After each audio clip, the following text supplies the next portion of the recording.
almost a full century before the American Revolution declared that all men are created equal.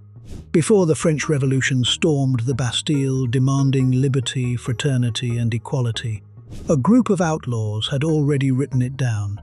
They drafted constitutions, they held elections, they created checks and balances on power, disability, compensation for injuries, and healthcare systems for their workers. Every single member had an equal vote, regardless of where they came from, what color their skin was, or how much money they had. And here is what no one ever tells you. These were not philosophers. They were not politicians. They were not founding fathers. They were pirates. And the society they built on the decks of stolen ships was, by almost every measure, more democratic, more equal, and more free than any nation on earth at that time. This is the history you were never taught. This is the real story of the pirates of the Caribbean. But to understand how a brotherhood of thieves, runaways, and outcasts accidentally created one of history's most radical experiments in democracy, we first have to go back to where it all began. Not with pirates, but with gold. When Christopher Columbus set foot in the Americas at the end of the 15th century, he did not simply discover new land. He discovered the future wealth of an empire. Within decades, the Spanish crown had claimed vast territories stretching from modern-day Mexico through Central America and across the Caribbean islands. And what they found there changed the balance of power across the entire world. Gold, silver, mountains of it. The mines of Mexico and Peru poured staggering quantities of precious metal into Spanish coffers. Fleets of heavily laden treasure ships, some carrying cargo worth the equivalent of billions in today's currency, began making the long and dangerous voyage across the Atlantic back to Spain. Settlements sprang up across the Caribbean: Havana, Santo Domingo, Cartagena, Portobello, Panama City, each one a link in the chain that connected the vast mineral wealth of the Americas to the hungry treasuries of the Spanish crown. By the middle of the 16th century, Spain had become the dominant superpower in Europe, and their overseas empire was the engine that kept the machine running. But wealth on that scale does not go unnoticed. It breeds jealousy, it breeds resentment, and in the courts of France, England, and the Netherlands, it bred something far more dangerous: ambition. Europe was already fractured along religious lines. The Protestant Reformation had split the continent in two. Spain, fiercely Catholic and backed by the Pope, stood on one side. England, the Netherlands, and parts of France stood on the other. The French, the English, and the Dutch were all seafaring nations with colonial aspirations of their own. They watched Spain grow fat on American gold, and they wanted a share. But direct warfare in Europe was expensive and rarely decisive, so they turned their attention to the Caribbean. The logic was devastatingly simple. Why fight Spain in Europe when you could rob them in the Americas? All you needed was a ship, a crew, and a piece of paper. That piece of paper was called a letter of marque. It was a legal document issued by a government that turned a private ship captain into a state-sponsored pirate. The official term was privateer. A pirate captured at sea could be hanged without trial. A privateer could claim the protection of his government. In practice, the Spanish rarely cared about the distinction, but for the French, English, and Dutch, privateering was the perfect weapon. It cost them nothing. The privateers funded their own expeditions and simply handed over a percentage of whatever they stole. It was government-sanctioned robbery, and it worked brilliantly. The French were first to exploit this system on a grand scale. Privateers like Jean Fleury captured Spanish treasure ships loaded with Aztec gold. François Leclerc earned the nickname Jambe de Bois for his wooden leg. Jacques de Source sacked and burned Havana in 1555. Later, England joined the game. Queen Elizabeth unleashed sea captains like Sir Francis Drake, Sir Walter Raleigh, and Sir Richard Hawkins on Spanish possessions. These English privateers inflicted serious damage, but neither France nor England had a permanent Caribbean base. Every privateer eventually had to sail home. The Spanish adapted too, grouping their treasure ships into armed convoys far more dangerous to attack. But everything was about to change, because by the early 17th century, a new threat was emerging. Not raiders who came and went with the seasons, something permanent, something local, something that would grow into a force the Spanish could not contain. Around 1625, a small group of mostly French settlers established themselves on the northwestern coast of Hispaniola. These were not soldiers or privateers, they were hunters. The island was teeming with wild cattle and pigs, and the hunters preserved the meat by smoking it over wooden frames called boucans. This gave them their name, buccaneers, which the English would eventually anglicize into a word that still echoes through history: buccaneers. At first, they were exactly what their name suggested, hunters eking out a rough existence on the fringes of Spanish territory. But the Spanish governors saw them as trespassers and sent soldiers to drive them out. Settlements were raided, livestock was slaughtered, men were killed or forced to flee. It was a brutal campaign, and it worked. The buccaneers abandoned Hispaniola, but they did not disappear. They moved to the nearby island of Tortuga. This was the moment that changed everything, because on Tortuga, the buccaneers discovered something more profitable than smoking meat: revenge. The Spanish had made these men into refugees. They had burned their homes, killed their companions, and destroyed their livelihoods.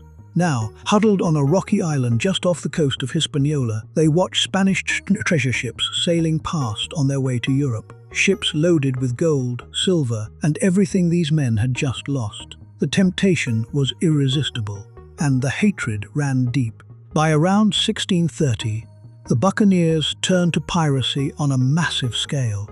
Their numbers swelled quickly. When the Spanish attacked the jointly settled islands of St. Kitts and Nevis in 1629, most of the displaced French settlers sailed to Tortuga and joined the growing buccaneer community. English and Dutch sailors, deserters, and adventurers followed. Within a few years, Tortuga had become a multicultural haven for anyone willing to live outside the law, and they all shared one common enemy. The Spanish tried repeatedly to dislodge them. In 1654, a major Spanish invasion force laid siege to the island, and after 9 days of fighting, the buccaneers surrendered. The Spanish garrison tore down the fortifications to ensure the island could never serve as a pirate base again. But the buccaneers returned. They always returned, and by 1660, the island had been reclaimed, this time predominantly by French pirates who appointed a governor and constructed a new fort. The pivotal moment, however, had come earlier. In 1640, a French engineer named Jean Levasseur arrived on Tortuga and oversaw the construction of Fort de Rocher, a formidable stone fortress overlooking the harbour, armed with a large battery of cannons. Under its protection, Tortuga became the first true pirate port in the Caribbean. Ships of any nationality could anchor in the harbour, sell their stolen goods, resupply, and recruit new crew, all for the price of a small cut of their plunder. And it was here that the pirates began to organize themselves in ways that would have stunned the kings of Europe. They called themselves the Brethren of the Coast. Before every raid, they elected a captain. Not appointed, not inherited, elected. Every man had an equal vote, and the captain's authority was not absolute. If the crew decided he was incompetent or unpopular, they could remove him. As one Dutch governor observed with astonishment, every man had as much say as the captain. Before each voyage, the crew drew up documents called articles, written codes of conduct that every man signed. The articles laid out how plunder would be divided, how disputes would be settled, and what punishments applied for breaking the code. The distribution of treasure was remarkably equitable. The captain received only 1.5 to 2 times what an ordinary crew member got. Skilled positions like the surgeon and carpenter received slightly larger shares. Everyone else split the rest equally. The articles even included what we would today recognize as disability insurance. Lose a limb in battle, receive extra compensation. Lose an eye, receive a set payment. too injured to continue, be cared for by the crew. These were written contracts between equals, enforced with deadly seriousness. Punishments ranged from pay withdrawal to whipping, and for the worst offences like desertion or betrayal, execution or marooning on a deserted island with a pistol, a few rounds and a flask of water. On the decks of their ships, these pirates had created a system of governance more progressive than anything in Europe. Equal votes, written constitutions, checks on power, wealth redistribution, workers' compensation, nearly 100 years before the Declaration of Independence. Now, while the buccaneers built this radical brotherhood, events were shifting across the Caribbean. In 1655, England captured Jamaica from Spain, and Port Royal quickly became the new centre of English pirate activity. The governor invited the Brethren of the Coast to use Port Royal as their base, issuing letters of marque freely. The message was simple: attack the Spanish, bring back treasure, and we will look the other way. It was from Port Royal that Henry Morgan launched his legendary campaigns. Morgan was likely from a farming family in Wales who arrived in the Caribbean as a young man.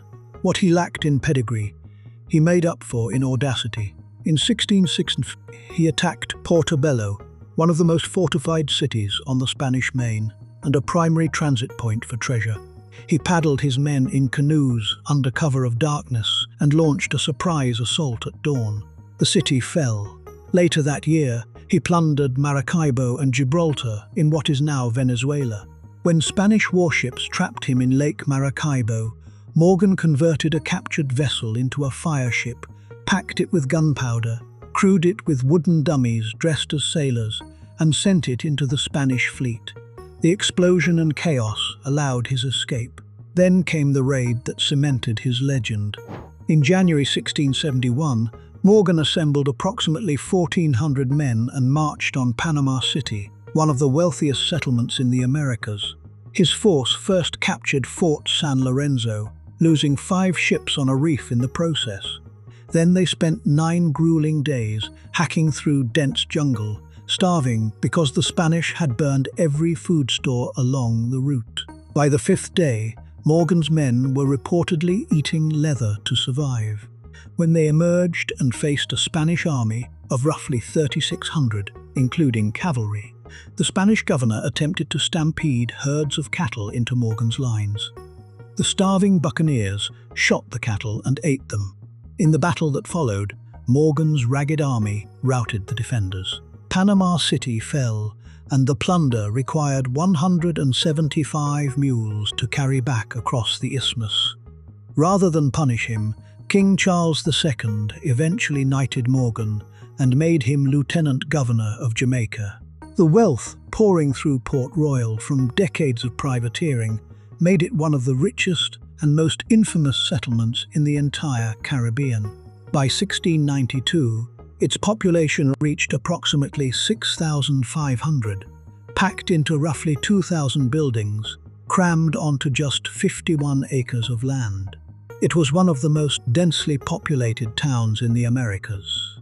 Contemporary accounts describe a place of extraordinary excess. Pirates would spend 2,000 or 3,000 pieces of eight in a single night on drinking and gambling. One was reportedly known to have paid 500 pieces of eight simply to see a woman undress. Another bought an entire barrel of wine, placed it in the street, and forced every passerby to drink. Taverns and brothels vastly outnumbered churches. The Catholic Church condemned it as the wickedest city in Christendom. Others simply called it the Sodom of the New World. Port Royal was not just a pirate haven. It was a monument to everything that happened when men with more gold than sense found themselves in a place with no rules. Now, if you are still with me at this point, I want to take one moment. We are building this community together, and our goal is to reach 10,000 subscribers. If this deep dive into pirate history has you hooked, then please take 1 second and hit that subscribe button. It costs nothing, but it means everything. And drop a comment below. Tell me this. If you could have sailed with any pirate in history, who would it be and why? I genuinely want to know. Now, let us continue. Because what happens next is something people at the time believed was the hand of God himself. On the morning of June the 7th, 1692, at approximately 11:43, the earth beneath Port Royal began to move. This was not unusual. Jamaica experienced tremors regularly, but this was no minor earthquake. Modern scientists estimate it measured approximately 7.5 on the Richter scale, and Port Royal was built almost entirely on sand. The ground did not just shake, it liquefied. Buildings, streets, entire neighborhoods sank into the earth as if swallowed by quicksand. People standing on solid ground one moment were waist-deep in churning sand the next. Fissures opened and swallowed people alive, then snapped shut, crushing them. Eyewitnesses described people trapped with only their heads above the surface. Some were rescued. Others were eaten alive by dogs. Then came the tsunami. 2/3 of Port Royal, roughly 33 acres, slid beneath the sea. Ships were thrown over rooftops. The cemetery was ripped open, and coffins and skeletons were hurled into the streets alongside freshly killed bodies. Approximately 2,000 people died instantly. Another 3,000 perished in the following weeks from injuries and disease. A pocket watch recovered during a 1959 excavation was found frozen at exactly 11:43, marking the precise moment the city was destroyed. Survivors called it divine judgment. The Reverend Emmanuel Heath wrote that he hoped God would use the catastrophe to force the sinners to reform. Whether it was divine retribution or tectonic forces, the result was the same. Port Royal was finished. A fire in 1703 and a hurricane in 1722 prevented any real recovery. The wickedest city on earth was gone. Even before the earthquake, buccaneering had been declining. Peace with Spain meant fewer letters of marque. The alliance between French, English, and Dutch pirates fractured. Many turned to legitimate work as planters and merchants. Others were recruited into the Royal Navy. But piracy did not die, it evolved, and it found a new home. In 1696, pirate Henry Every sailed into Nassau harbour, carrying a fortune stolen from Mughal ships in the Indian Ocean. Every was at the time considered the most wanted man on the planet, having pulled off what many historians regard as the most profitable pirate raid in history. The Bahamas were a struggling, underpopulated English colony, and the desperate governor accepted a massive bribe, allowing Every to anchor in exchange for the hope that his crew would deter enemy raiders. Every did not stay long, but he had established Nassau as a viable pirate base, and word travelled fast. The War of the Spanish Succession brought fresh chaos. Nassau's civilian population fled from repeated French and Spanish attacks, but English privateers flooded in. When the war ended in 1714, these men found themselves unemployed with no skills beyond seafaring. So they did what generations of out-of-work sailors had done before them. They turned to piracy. What emerged in Nassau between roughly 1715 and 1725 was something unprecedented in the history of the Western world. It was not just a pirate haven, it was, in effect, a pirate nation. Historians call it the Republic of Pirates, and it operated on principles that would have been recognizable to any student of democratic theory. The pirates elected their leaders. They distributed wealth equitably. They drafted and signed written codes of conduct that served as de facto constitutions, and they extended their welcome to anyone willing to live by the code, regardless of nationality, religion, or race. Their numbers were swelled by scores of demobilized sailors from European navies, merchant mariners desperate to escape the terrible pay and brutal conditions aboard trading ships, and escaped slaves drawn to the freedom and equality the Republic offered. And it is this point that most people never hear about. Of the estimated 5,000 pirates active between 1715 and 1725, historians estimate that 25 to 30% were of African heritage. Many were escaped slaves who fled Caribbean plantations. Others were liberated when pirates attacked slave ships, choosing freedom under the black flag over a lifetime in chains. On many pirate vessels, black crew members could vote, bear arms, and receive equal shares of plunder. This was not universal, but on ships like Sam Bellamy's, black sailors served alongside white crew members on terms that would not be seen again in Western society for 200 years. One of the most famous was Black Caesar, reportedly an African chieftain of enormous size and intelligence who was captured through deception. After escaping slavery in Florida, he spent years raiding ships before joining Blackbeard aboard the Queen Anne's Revenge. The Republic also produced the legendary Flying Gang. Benjamin Hornigold founded the Republic and mentored its most infamous member. Charles Vane refused any form of authority and was one of the most feared men alive.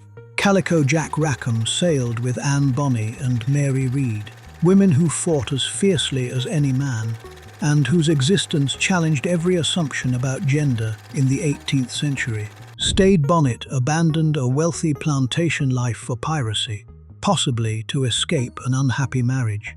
And then there was Blackbeard. Edward Teach, born around 1680 in Bristol, England, is the pirate against whom all others are measured. He began his career as a privateer during Queen Anne's War. When the war ended, he fell in with Benjamin Hornigold and quickly proved himself as a fearless sailor. When Hornigold retired, Teach struck out on his own. He captured a French slave ship called La Concorde, renamed it Queen Anne's Revenge, armed it with 40 guns, and crewed it with over 300 men. At the height of his power, his fleet controlled shipping lanes from the Caribbean all the way up to the coast of the Carolinas. He blockaded the port of Charleston, South Carolina, holding the entire city hostage until his demands were met. But what made Blackbeard truly extraordinary was not his violence. In fact, according to historian Angus Constam and economist Peter Leeson, until his final battle, there is no verified account of Blackbeard having killed a single person. His power lay entirely in his image. He was tall and broad-shouldered, and he wore his enormous black beard long, braiding it into sections tied with small ribbons. In battle, he tucked slow-burning hemp fuses under his hat, so that his head was perpetually wreathed in wisps of smoke, giving him the appearance of a demon rising from the fires of hell. He strapped 3 brace of pistols across his chest in holsters like bandoliers, ready to draw at a moment's notice. He cultivated fear the way other men cultivated crops. And it worked. The vast majority of merchant ships surrendered the moment they saw his flag, without a single shot being fired. Blackbeard had understood something that most military commanders of his era had not.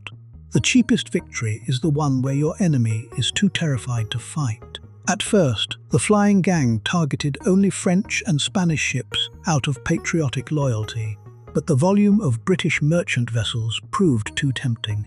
Crews complained they were passing up easy targets. Eventually, ships of all nationalities became fair game. This was the tipping point. When British merchants started losing cargo, when the slave trade was disrupted, and London investors lost money, the political calculation changed overnight.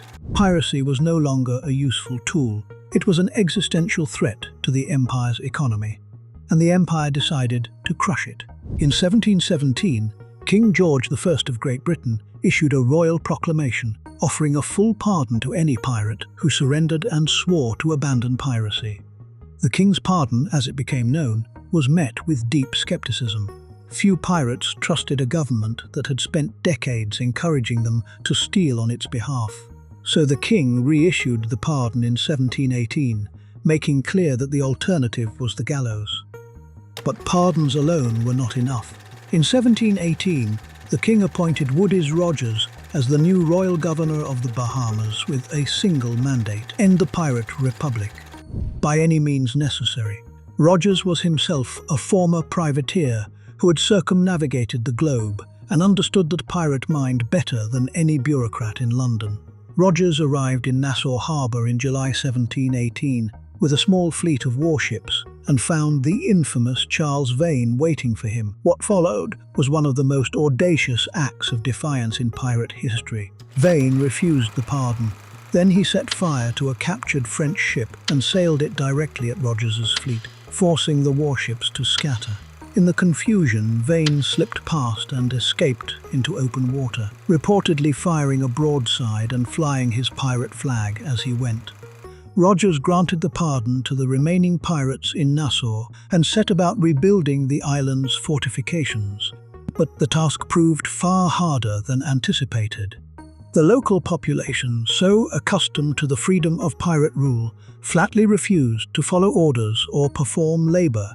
Rogers found himself governing people who recognized no authority. His solution was brilliantly cynical. He hired pirate hunters, former pirates who had accepted the pardon and were now willing, for handsome reward, to track down their former comrades. Benjamin Hornigold, one of the founding fathers of the Republic Rogers was dismantling, became one of his most effective agents. The man who had helped build the pirate nation was now being paid to tear it apart. One by one, the pirates fell. Stede Bonnet, the so-called gentleman pirate, was captured and sentenced to hang in Charleston, South Carolina, in 1718. He reportedly wept on the gallows. Calico Jack Rackham was caught and executed at Port Royal in 1720, his body suspended in an iron cage called a gibbet at the entrance to the harbour, left to rot as a warning to every sailor who passed. Anne Bonny and Mary Read, captured alongside Rackham, both escaped execution by declaring they were pregnant. Mary Read died in prison, likely from fever. Anne Bonny's ultimate fate remains one of the great mysteries of the pirate age. She simply vanishes from the historical record. Charles Vane, whose fiery defiance had once made him the most wanted man in the Caribbean, was eventually captured after being shipwrecked on a deserted island and recognized by a former associate on a passing ship. He was taken to Port Royal, hanged in 1721, and his body gibbeted on a small island at the entrance to the harbour, left to swing in the salt wind as a final, gruesome deterrent. Then came Blackbeard's end, and it is, by any measure, one of the most extraordinary deaths in the history of warfare. On the morning of November the 22nd, 1718, Lieutenant Robert Maynard of the Royal Navy found Blackbeard and his crew anchored at Ocracoke Inlet off the coast of North Carolina. The mission had been ordered by the Governor of Virginia, Alexander Spotswood, who saw Blackbeard as a threat to Virginia's shipping. Maynard arrived with two small sloops specifically chosen for their shallow draft, the only vessels capable of navigating the inlet's treacherous sandbars. Blackbeard and his men had been drinking heavily the night before, confident the shallow waters made them untouchable. They were wrong. At dawn, Maynard made his approach. Blackbeard spotted the sloops, hoisted his pirate flag, and opened with a devastating broadside of grape shot, nails, and scrap iron that killed or wounded nearly a third of Maynard's men aboard one of the sloops, including its commander. The damaged vessel was knocked out of the fight entirely. Maynard then made a decision that turned the battle. He ordered his surviving crew to hide below deck, leaving his sloop looking abandoned and defeated. Blackbeard took the bait. Leading 14 of his pirates, he boarded what he believed was a crippled and empty vessel. The moment his boots hit the deck, Maynard's men surged up from below, and a savage hand-to-hand firefight erupted on the blood-slicked wing planking. Blackbeard and Maynard faced each other directly. Maynard shot him.